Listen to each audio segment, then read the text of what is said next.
हम लोग श्री रामचरितमानस में पंचम सोपान सुंदरकांड का पाठ कर रहे हैं। जय जय श्री राम।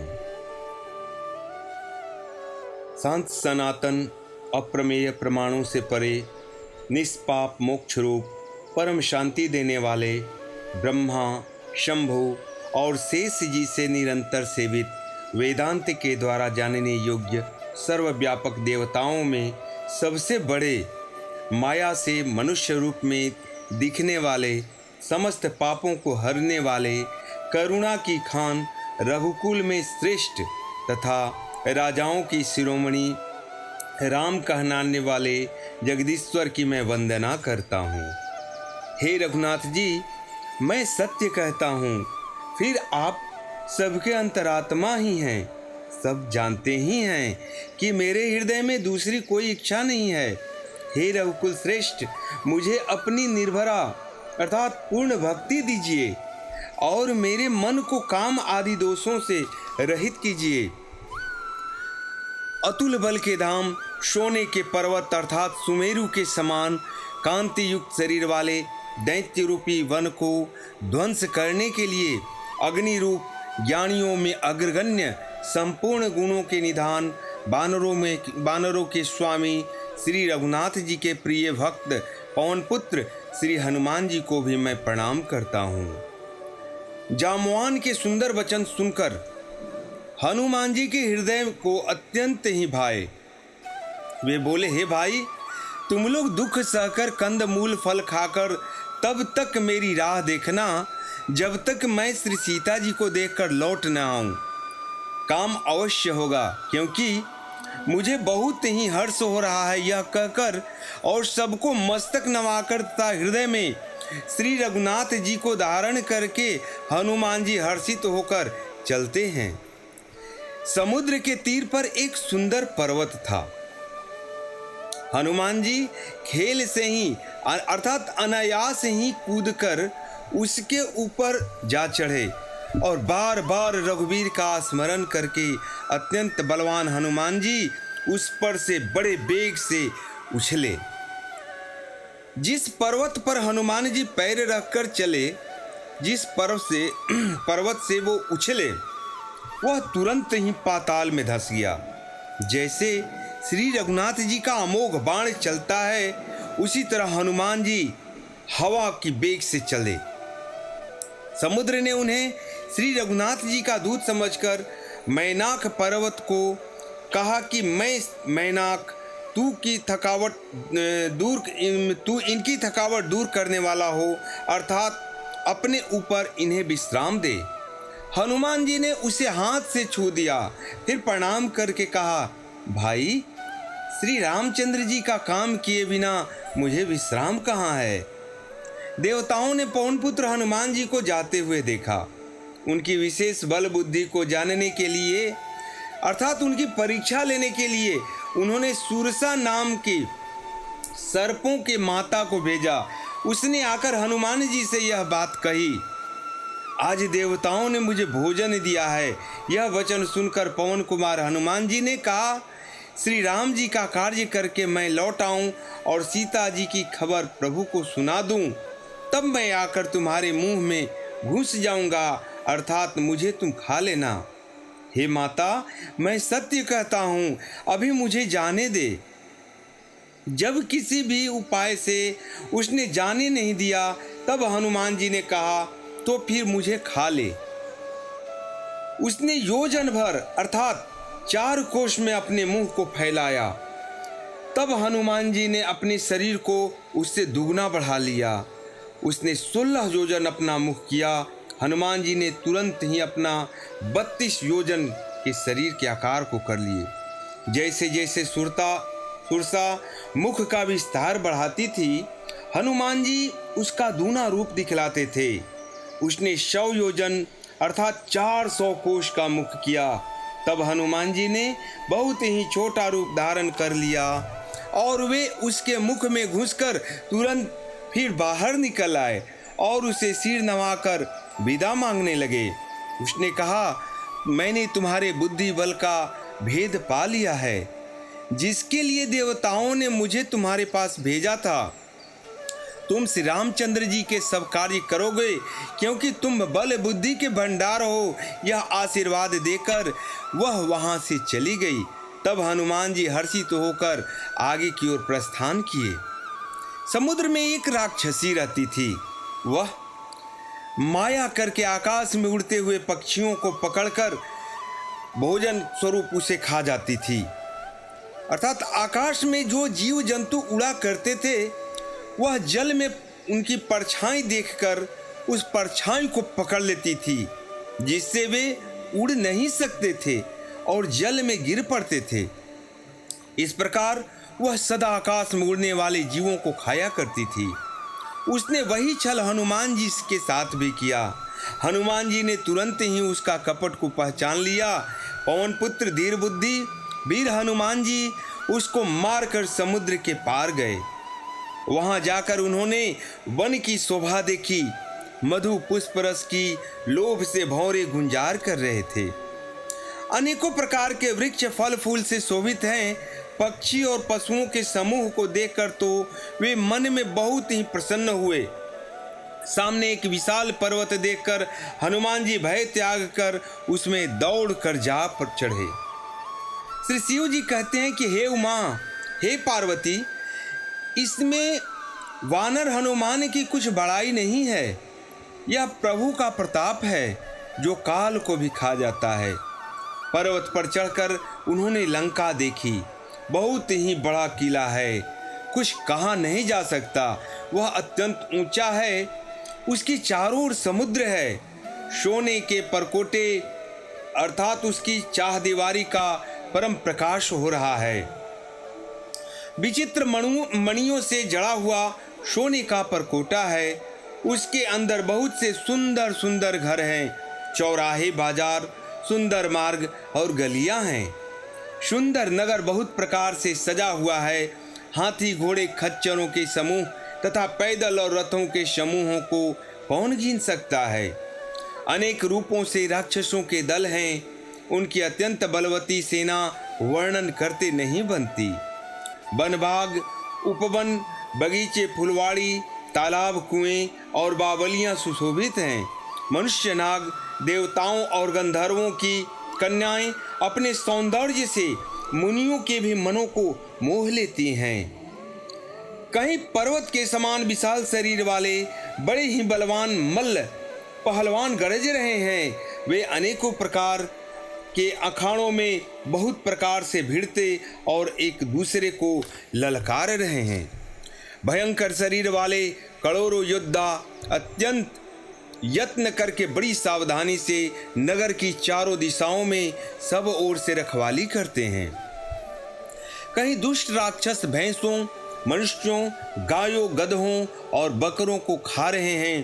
तुलसीदास जी ने इनकी कथा इसलिए कुछ थोड़ी सी कही है कि ये निश्चय ही श्री रामचंद्र जी के वाण रूपी तीर्थ में शरीर को त्याग कर परम गति को पा जाएंगे।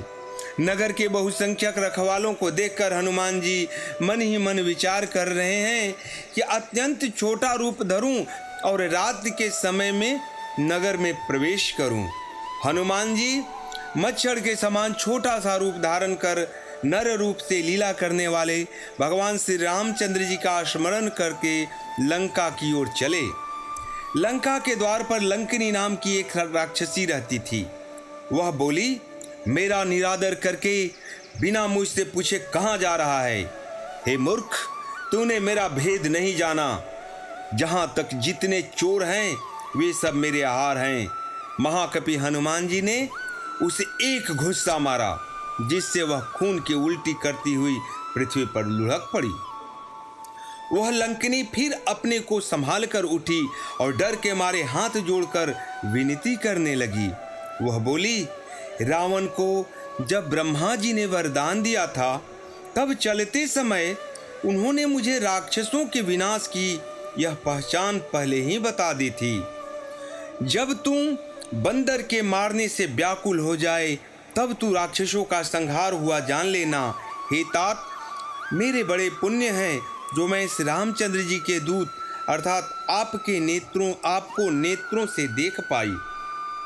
हे तात, स्वर्ग और मोक्ष के सब सुखों को तराजू के एक पलड़े में रखा जाए तो भी वे सब मिलकर दूसरे पलड़े पर रखे हुए उस सुख के बराबर नहीं हो सकते जो लव अर्थात क्षण मात्र के सत्संग से होता है। अयोध्यापुरी के राजा श्री रामचंद्र जी को हृदय में रखे हुए नगर में प्रवेश करके आप सब काम कीजिए। उसके लिए विष अमृत हो जाता है, शत्रु मित्रता करने लगते हैं, समुद्र गाय के खुर के बराबर हो जाता है, अग्नि में शीतलता आ जाती है, और हे गणुर जी, सुमेरु पर्वत उसके लिए रज के समान हो जाता है जिसे रामचंद्र जी के एक बार कृपा करके जिन्होंने देख लिया। तब हनुमान जी ने बहुत ही छोटा रूप धारण किया और भगवान का स्मरण करके नगर में प्रवेश किया। उन्होंने एक एक प्रत्येक महल की खोज की, जहां तहां शंख योद्धा देखे। फिर वे रावण के महल में गए। वह अत्यंत विचित्र था, जिसका कोई वर्णन ही नहीं हो सकता है। हनुमान जी ने उसे रावण को शयन किए हुए देखा, परंतु महल में जानकी कहीं दिखाई नहीं दी। फिर एक सुंदर महल दिखाई दिया, वहां उसमें भगवान का अलग मंदिर बना हुआ था। वह महल श्री रामचंद्र जी के आयुध अर्थात धनुष बाण के चिन्हों से अंकित था। उसकी शोभा वर्णन नहीं की जा सकती।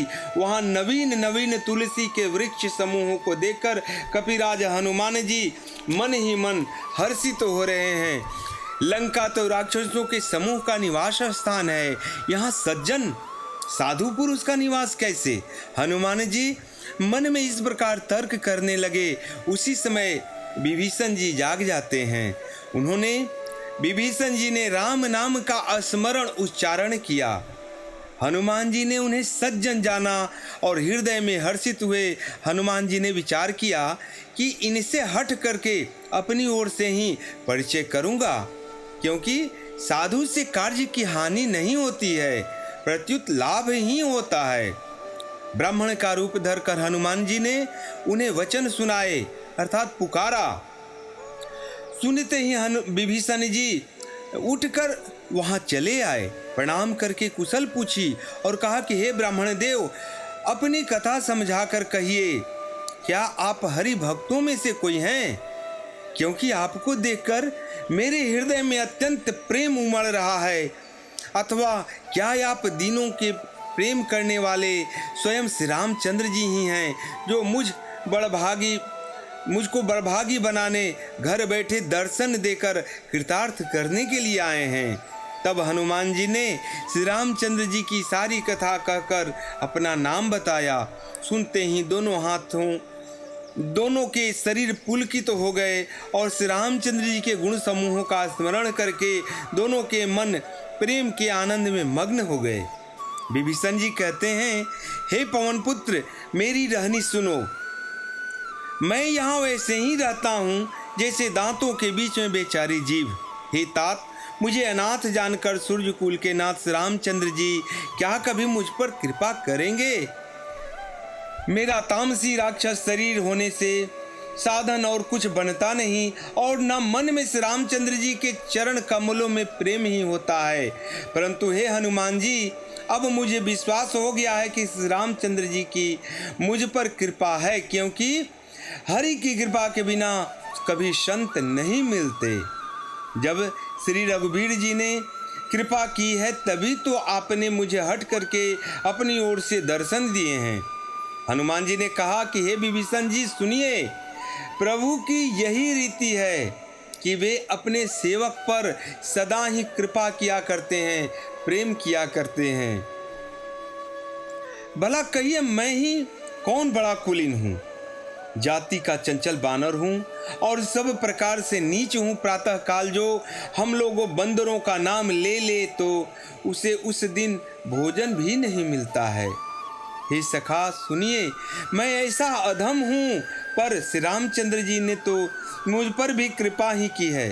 भगवान के गुणों का स्मरण करके हनुमान जी के दोनों नेत्रों में प्रेमाश्रुओं का जल भर आया। जो जानते हुए भी ऐसे स्वामी श्री रघुनाथ जी को भुलाकर विष्णुओं के पीछे भटकते फिरते हैं, वे दुखी क्यों नहीं हो? इस प्रकार श्री राम जी के गुण समूहों को कहते हुए उन्होंने अनिर्वचनीय परम शांति प्राप्त की। फिर विभीषण जी ने श्री रामचंद्र जी के जिस प्रकार वहां लंका में रहती थी सब कथा कही, श्री जानकी जी जिस प्रकार वहां लंका में रहती थी सब प्रकार की कथा कही। तब हनुमान जी ने कहा, हे भाई सुनो, मैं जानकी माता को देखना चाहता हूं। विभीषण जी ने माता के दर्शन की सब युक्तियां उपाय कह सुनाई। तब हनुमान जी विदा लेकर चले। फिर वहीं पहले के मशक सरीखा रूप अर्थात मच्छर का रूप धरकर वहां से आगे बढ़े, जहां अशोक वन में वन के जिस भाग में मां जानकी रहती थी। सीता जी को देखकर हनुमान जी ने उन्हें मन ही मन में हाथ जोड़कर प्रणाम किया। उन्हें बैठे ही बैठे रात्रि के चारों पहर वहां बीत जाते हैं। शरीर दुबला हो गया है, सिर पर जटाओं की एक वेणी है, लट है। हृदय में श्री रघुनाथ जी के गुण समूहों का जाप निरंतर स्मरण करती रहती हैं। श्री जानकी जी के नेत्रों को अपने चरणों में लगाए हुए हैं, नीचे की ओर देख रही हैं और मन श्री रामचंद्र जी के चरण कमलों में लीन है। जानकी जी को दीन दुखी देखकर पवन पुत्र हनुमान जी बहुत ही आज दुखी होते हैं।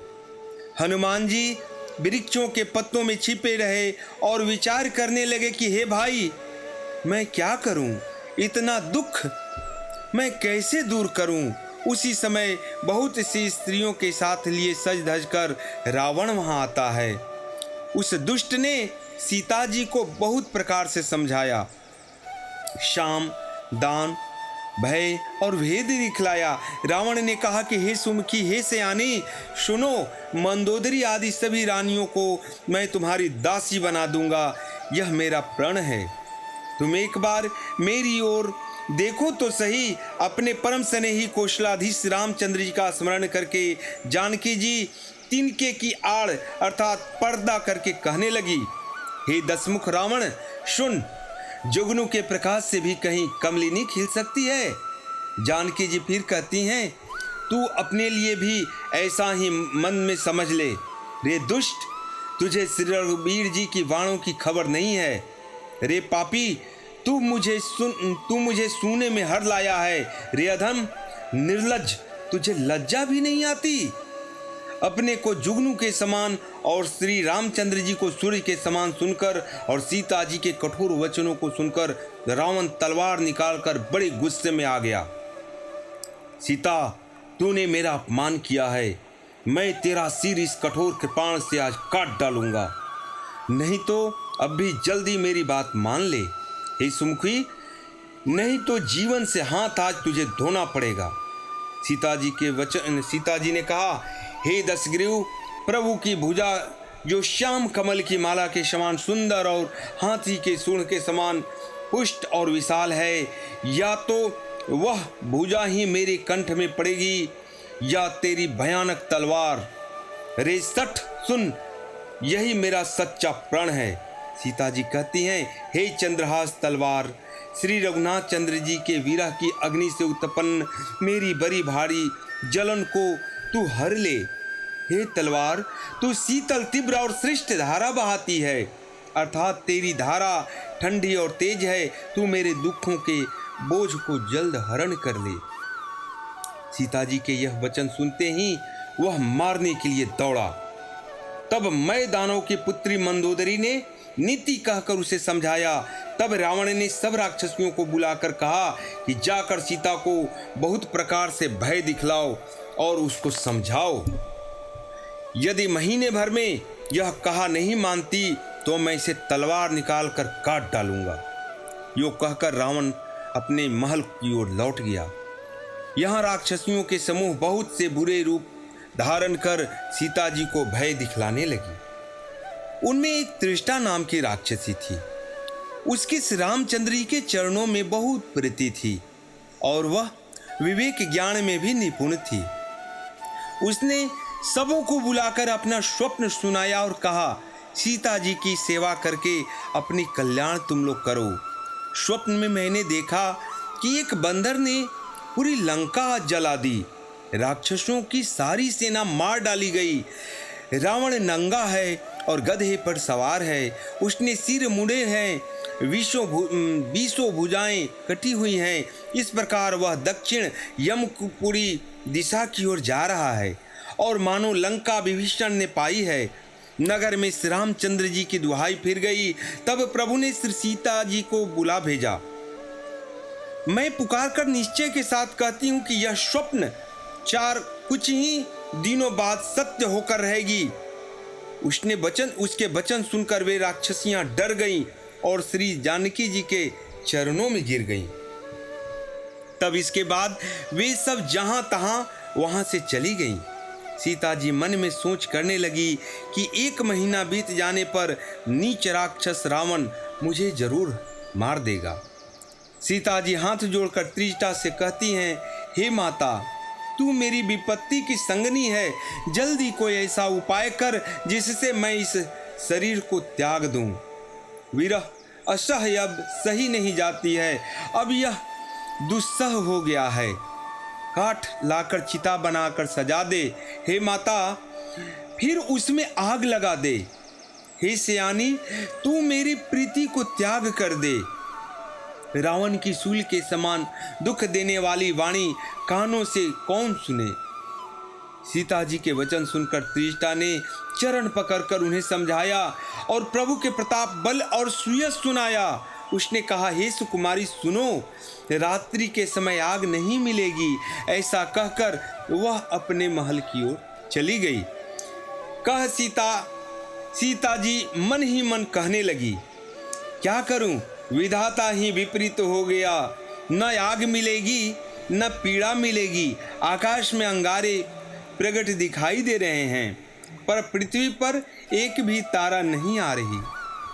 चंद्रमा अग्निमय है, किंतु वह भी मानो मुझे हतभागिनी जानकर आग नहीं बरसाता। हे अशोक वृक्ष, मेरी विनती सुन, मेरा शोक हर ले और अपना अशोक नाम सत्य कर ले। तेरे नए नए कोमल पत्ते अग्नि के समान हैं।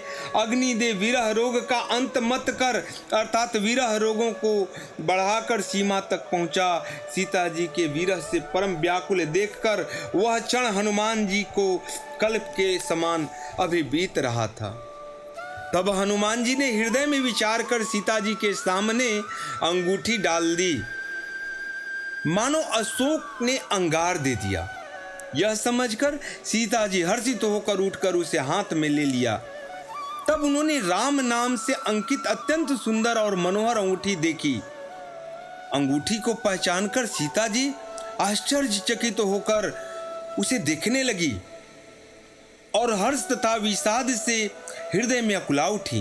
वे सोचने लगी, श्री रघुनाथ जी तो सर्वथा अजेय हैं, उन्हें कौन जीत सकता है। और माया से, ऐसी माया से, उपादान से सर्वथा रहित दिव्य चिन्मय अंगूठी बनाई भी नहीं जा सकती। सीता जी के मन में अनेक प्रकार के विचार उठ रही थी। इस प्रकार हनुमान जी मधुर वचन बोले। वे श्री रामचंद्र जी के गुणों का वर्णन करने लगे, जिसके सुनते ही सीता जी का दुख भाग गया और वे कान और मन लगाकर उसे सुनने लगी।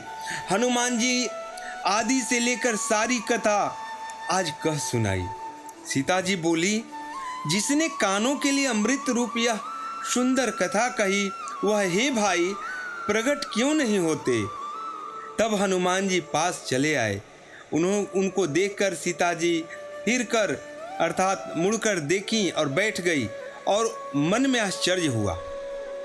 हनुमान जी ने कहा, हे माँ जानकी, मैं श्री रामचंद्र जी का दूत हूँ, करुणा निधान की सच्ची शपथ कहता हूँ।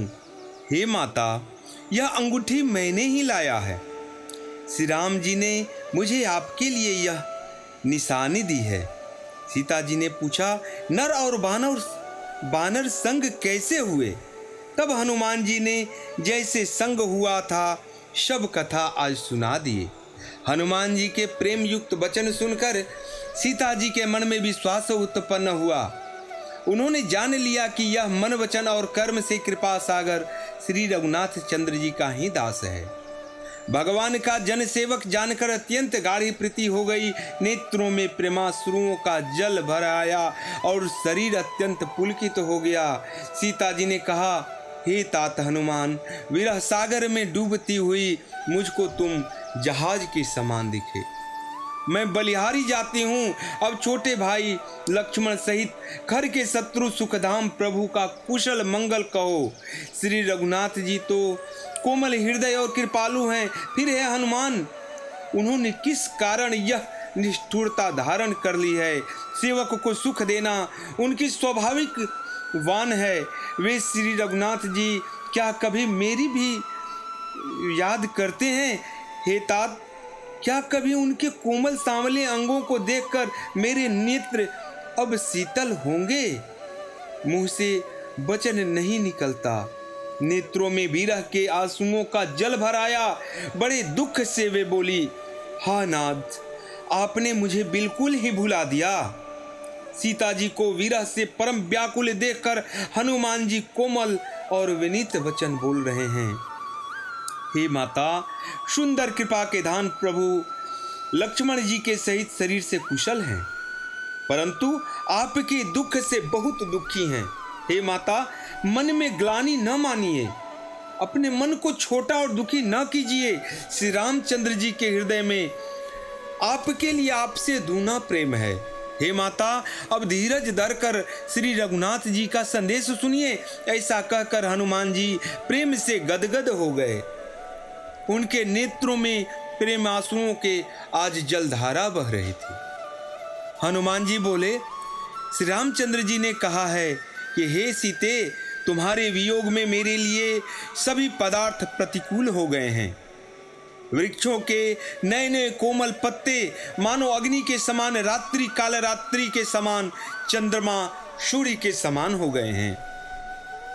और कमलों के वन भालों के वन के समान हो गए हैं। मेघ मानो खिलता हुआ तेल बरसाते हैं, जो हित करने वाले थे वे ही आप पे पीड़ा देने लगे हैं। त्रिविध शीतल मंद सुगंध वायु सांप के श्वास के समान जहरीली और गर्म हो गई है। मन का दुख कह डालने से भी कुछ घट जाता है, पर कहूं किससे? यह दुख कोई जानता नहीं। हे प्रिय, मेरे और तेरे प्रेम का तत्व रहस्य एक मेरा मन ही जानता है, और वह मन सदा तेरे लिए तेरे पास रहता है। बस मेरे प्रेम का सार इतने में ही समझ ले। प्रभु का संदेश सुनते ही जानकी जी प्रेम में आज मग्न हो रही हैं। उन्हें अब शरीर की सुधि नहीं रही। हनुमान जी ने कहा कि हे माता, हृदय में धैर्य धारण करो और सेवकों को सुख देने वाले श्री रामचंद्र जी का अपने मन में स्मरण करो। श्री रघुनाथ चंद्र जी की प्रभुता को हृदय में लाओ और मेरे वचन को सुनकर अपने मन की कायरता को छोड़ दो। राक्षसों का समूह पतंगों के समान और श्री रघुनाथ जी के बाण अग्नि के समान हैं। हे माता, हृदय में धैर्य धारण करो और राक्षसों को अब जला ही समझो। श्री रामचंद्र जी ने यदि खबर पाई होती तो वे विलंब नहीं करते। हे माँ, राम बाण रूपी सूर्य के उदय होने पर राक्षसों की सेना रूपी अंधकार कहाँ रह सकता है? हे माता, मैं आपको अभी यहाँ से लिवा जाऊं, पर श्री रामचंद्र जी की शपथ है, मुझे प्रभु ने आज्ञा नहीं दी है। हे माता, कुछ दिन और धीरज धरो। श्री रामचंद्र जी बानरों के सहित यहाँ आएंगे और राक्षसों को मारकर आपको यहाँ से ले जाएंगे। नारद आदि ऋषि मुनि तीनों लोकों में उनका यश गाएंगे। सीता जी ने कहा कि हे पुत्र, सब बानर तुम्हारे ही समान हैं, नन्हे नन्हे से होंगे, राक्षस तो बड़े बलवान हैं। अतः मेरे हृदय में बड़े भारी संदेह हो रहा है कि तुम जैसे बंदर राक्षसों को कैसे जीतेंगे। यह सुनकर हनुमान जी ने अपने शरीर को प्रकट किया। सोने के पर्वत अर्थात सुमेरु के पर्वत के आकार के समान शरीर को किया, जो युद्ध में शत्रुओं के हृदय में भय उत्पन्न करने वाले अत्यंत बलवान और वीर था। तब उसे देखकर सीता माता के मन में विश्वास हुआ। हनुमान जी ने अपना शरीर को फिर लघु बना लेते हैं। हे माता सुनो, वानरों में बहुत बल बुद्धि नहीं होता, परंतु प्रभु के प्रताप से बहुत छोटा सर्प भी गरुड़ को खा सकता है।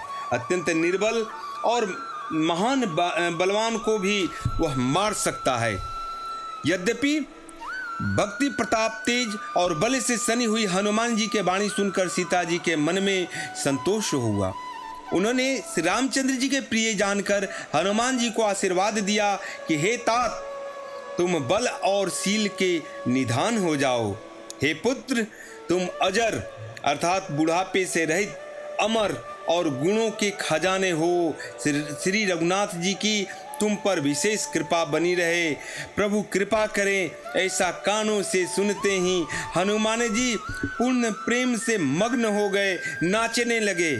हनुमान जी ने बार बार सीता जी के चरणों में शीश नवाया और फिर हाथ जोड़कर कहा कि हे माता, अब मैं कृत हो गया, कृतार्थ हो गया।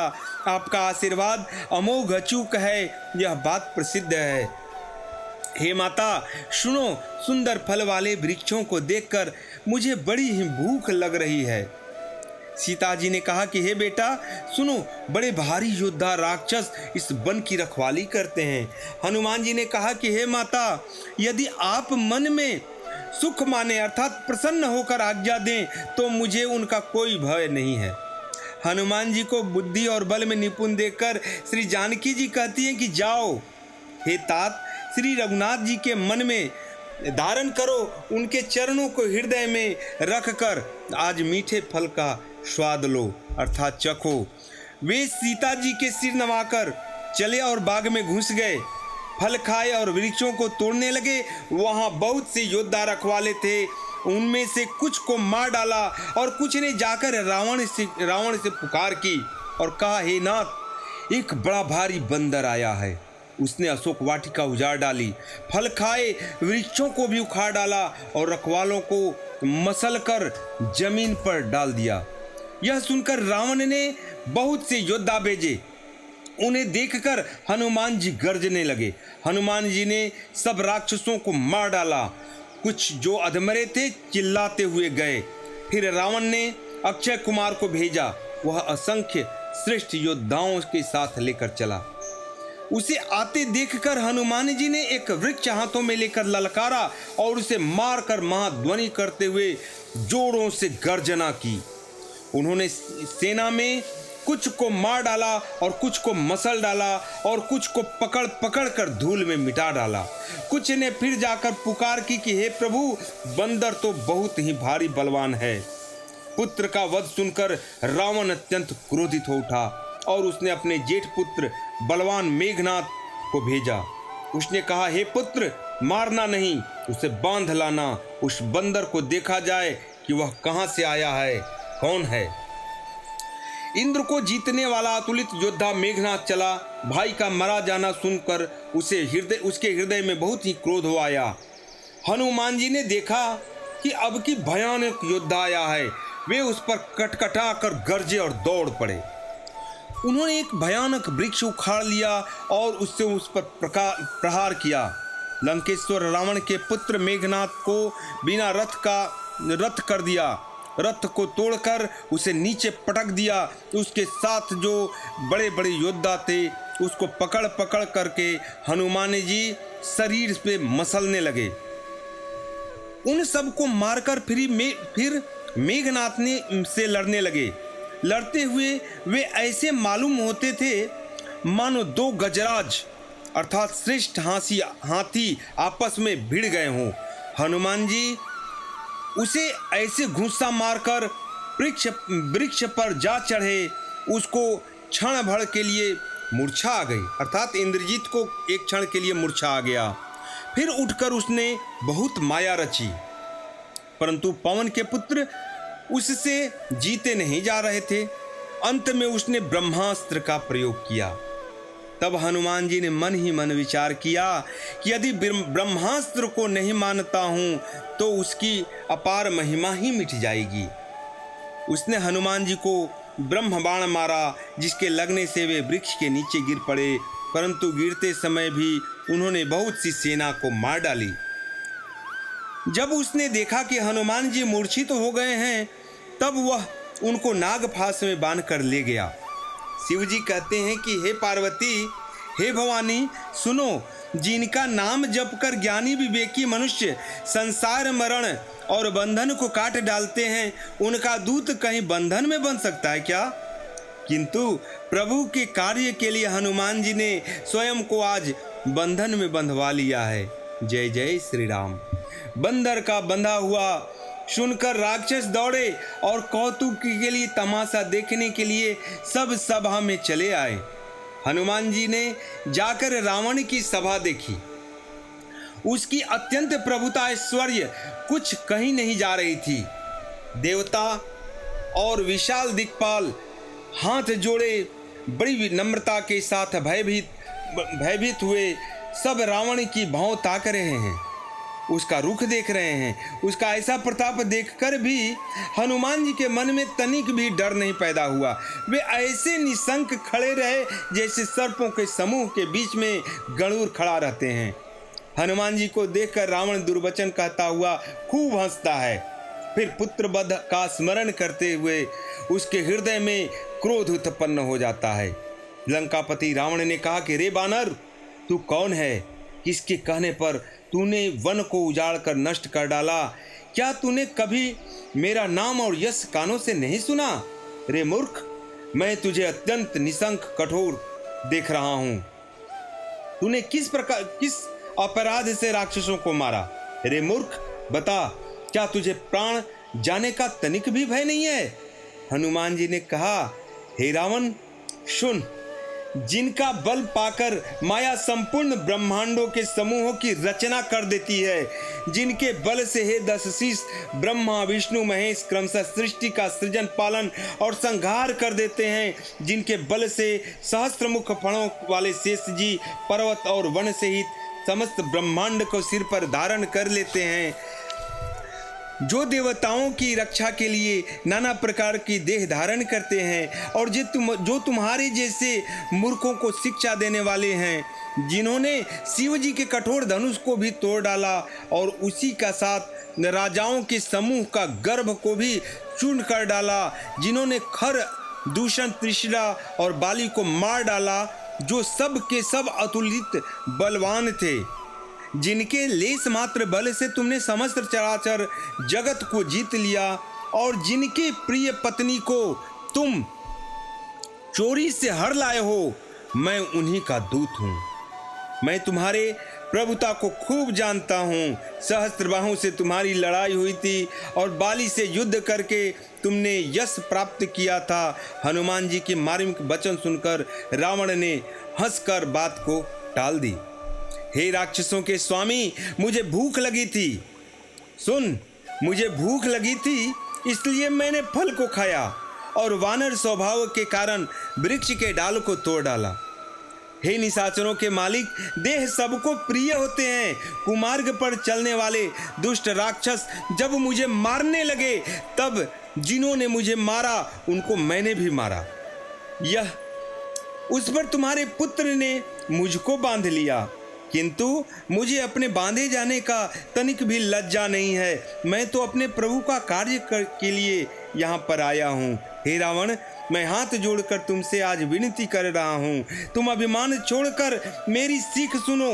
तुम अपने पवित्र कुल का विचार करके देखो और ब्रह्म को छोड़कर भक्त भयहारी भगवान को भजो। जो देवता, राक्षस और समस्त चराचर को खा जाता है, वह काल भी जिनके डर से अत्यंत डरता है, उनसे कदापि वैर न करो और मेरे कहने से जानकी जी को आज लौटा दो। खर के शत्रु श्री रघुनाथ जी शरणागतों के रक्षक और दया के समुद्र हैं। शरण जाने पर प्रभु तुम्हारा अपराध भुलाकर तुम्हें अपनी शरण में रख लेंगे। तुम श्री रामचंद्र जी के चरण कमलों को हृदय में धारण करो और लंका का अचल राज्य करो। ऋषि पुलस्त्य का यश निर्मल चंद्रमा के समान है, उस चंद्रमा को भी तुम कलंक न बनो। राम नाम के बिना वाणी शोभा नहीं पाती। मद मोह को छोड़ विचार कर देखो, ही देवताओं के शत्रु, सब गहनों से सजी हुई सुंदरी स्त्री भी कपड़ों के बिना नंगी शोभा नहीं पाती। राम विमुख पुरुष की संपत्ति और प्रभुता में रही हुई भी चली जाती है और उसका पाना न पाने के समान है। जिन्हें नदियों के मूल में कोई जल स्रोत नहीं है, अर्थात जिन्हें केवल बरसात की आसरा है, वे वर्षा बीत जाने पर फिर तुरंत ही सूख जाती हैं। हे रावण, सुनो, मैं प्रतिज्ञा करके कहता हूँ कि राम विमुख की रक्षा करने वाला कोई भी इस ब्रह्मांड में चराचर में नहीं है। हजारों शंकर, विष्णु और ब्रह्मा भी श्री रामचंद्र जी के साथ द्रोह करने वाले तुमको नहीं बचा सकते हैं। मोह ही जिनका मूल है, ऐसा ज्ञान जनित बहुत पीड़ा देने वाले तम रूप अभिमान को त्याग कर दो और श्री रघुकुल के स्वामी, कृपा के समुद्र भगवान श्री रामचंद्र जी का भजन करो, स्मरण करो। यद्यपि हनुमान जी ने भक्ति, ज्ञान, वैराग्य और नीति से सनी हुई बहुत हितकारी वाणी कही, तो भी वह महान अभिमानी रावण बहुत हंसकर व्यंग से बोला कि हमें यह बंदर बड़ा ज्ञानी गुरु मिला है। रे दुष्ट, तेरी मृत्यु निकट आई है। अधम, मुझे शिक्षा देने चला है।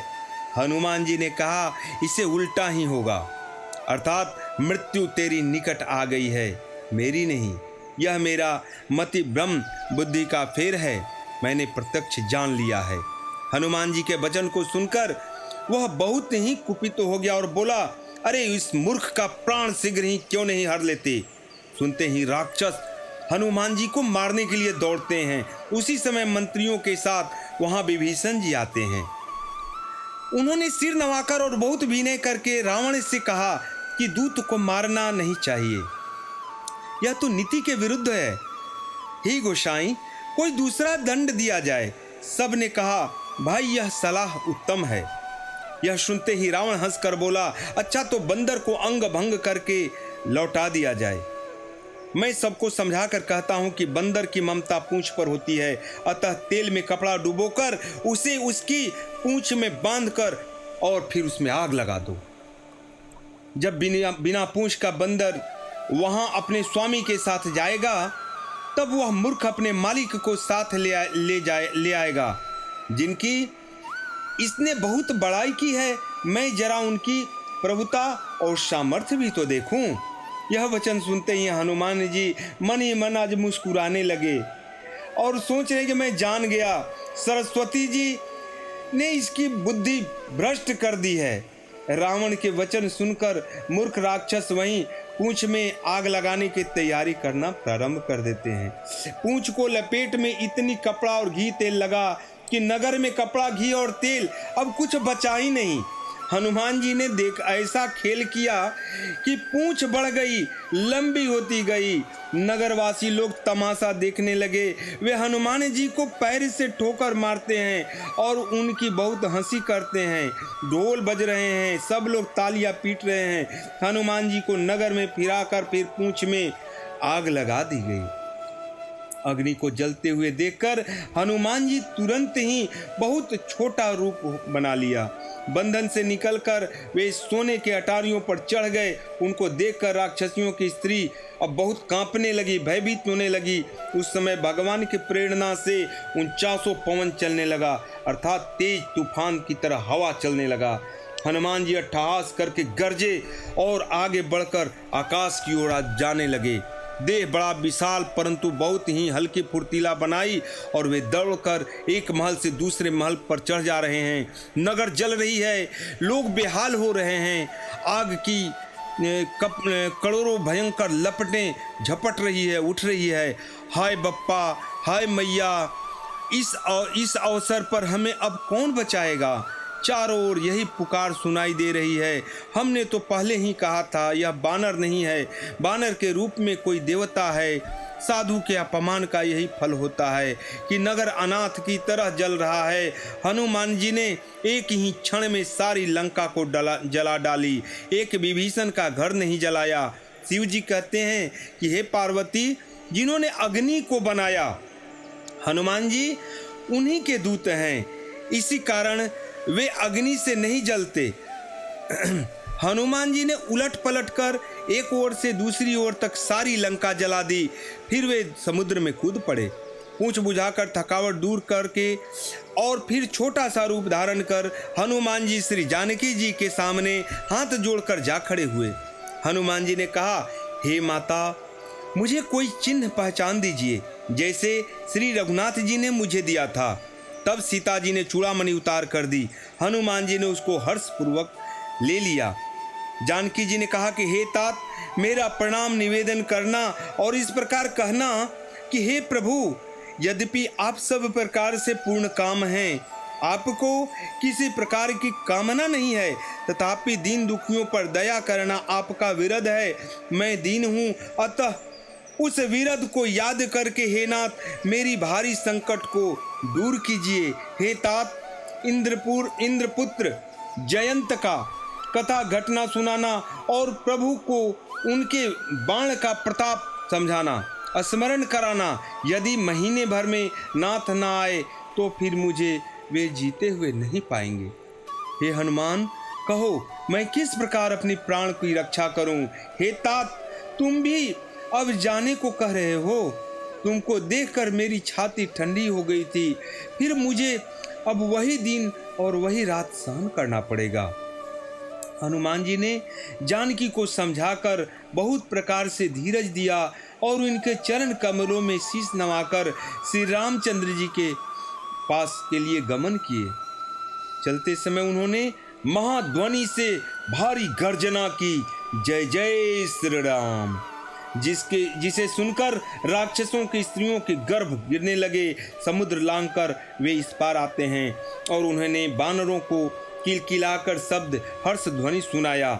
हनुमान जी को देखकर आज सभी बानर हर्षित हो गए और तब बानरों ने अपनी नया जन्म समझा। हनुमान जी का मुख प्रसन्न और शरीर में तेज विराजमान है, जिससे उन्होंने समझ लिया कि वे श्री रामचंद्र जी का कार्य कर आए हैं। सब हनुमान जी से मिले और बहुत ही सुखी हुए, जैसे तड़पती हुई मछली को जल मिल गया हो। सब हर्षित होकर नए नए इतिहास वृतांत पूछते हुए श्री रघुनाथ जी के पास चलते हैं। तब सब लोग मधुबन के भीतर आए और अंगद की सम्मति से सबने मधुर फल खाए। जब रखवाले बरसने लगे तब घूंसों की मारते ही सब रखवाले वहां से भाग खड़े हुए। उन सब ने जाकर पुकारा कि युवराज अंगद वन उजाड़ रहे हैं। यह सुनकर सुग्रीव हर्षित हुए कि बानर प्रभु का लगता है कि कार्य कर आए हैं। यदि सीता जी की खबर न पाई होती तो वे मधुबन के फल नहीं खाते। इस प्रकार राजा सुग्रीव मन में विचार ही कर रहे थे कि समाज सहित बानर वहां आ जाते हैं। सब ने आकर सुग्रीव जी के चरणों में शीश नवाया। कपिराज सुग्रीव जी सभी से बड़े प्रेम के साथ मिलते हैं। उन्होंने कुशल पूछी, तब वानरों ने उत्तर दिया, आपके चरणों के दर्शन से सब कुशल हैं। श्री रामचंद्र जी की कृपा से विशेष कार्य हुआ, कार्य में विशेष सफलता भी मिली है। हे नाथ, हनुमान ने ही सब कार्य किया और सब वानरों की प्राण की रक्षा किए। यह सुनकर सुग्रीव जी हनुमान जी से फिर मिले और सब वानरों को लेकर श्री रघुनाथ जी के पास चलते हैं। श्री राम जी ने जब वानरों के कार्य किए हुए आते देखा तब उनके मन में विशेष हर्ष आज हुआ। दोनों भाई स्फटिक शिला पर बैठे थे। सब वानर आकर उनके चरणों पर गिर पड़े। दया की राशि श्री रघुनाथ जी सबसे प्रेम सहित गले मिलते हैं। सबकी कुशल पूछी। वानरों ने कहा कि हे नाथ, आपके चरण कमलों के दर्शन पाने से ही सब कुछ कुशल हो जाता है। जामवान जी ने कहा कि हे नाथ सुनिए, जिस पर आप दया करते हैं उसे सदा कल्याण और निरंतर उसका कुशल ही होता है। देवता, मनुष्य और मुनि सभी उस पर प्रसन्न रहते हैं। वही विजय होता है, वही विनयी है और वही गुणों का समुद्र बन जाता है। उसी का सुंदर यश तीनों लोकों में प्रकाशित होता है। प्रभु की कृपा से सब कार्य हुआ। यह हमारा जन्म आज सफल हो गया। हे नाथ, पवन पुत्र हनुमान जी को करनी की उसका हजारों मुखों से भी वर्णन आज नहीं किया जा सकता। तब जामवान ने हनुमान जी के सुंदर चरित्र कार्य श्री रघुनाथ जी को सुनाया। वे चरित्र सुनने पर कृपानिधि श्री रामचंद्र जी के मन को बहुत ही अच्छे लगे। उन्होंने हर्षित होकर हनुमान जी को फिर हृदय से लगा लिया और कहा, हे तात, कहो सीता किस प्रकार रहती है और अपने प्राणों की रक्षा कैसे करती है? हनुमान जी ने कहा, आपका नाम रात दिन पहरा देने वाला है, आपका ध्यान ही किवाड़ है, नेत्रों को आप अपने चरणों में लगाए रहती है, यही ताला लगा है, फिर प्राण जाए तो किस मार्ग से? समय उन्होंने मुझे चूड़ामणि उतार कर दी है। श्री रघुनाथ जी ने उसे लेकर हृदय से लगा लिया। हनुमान जी ने कहा, हे नाथ, दोनों नेत्रों में जल भरकर जानकी जी ने मुझसे कुछ निवेदन किया है।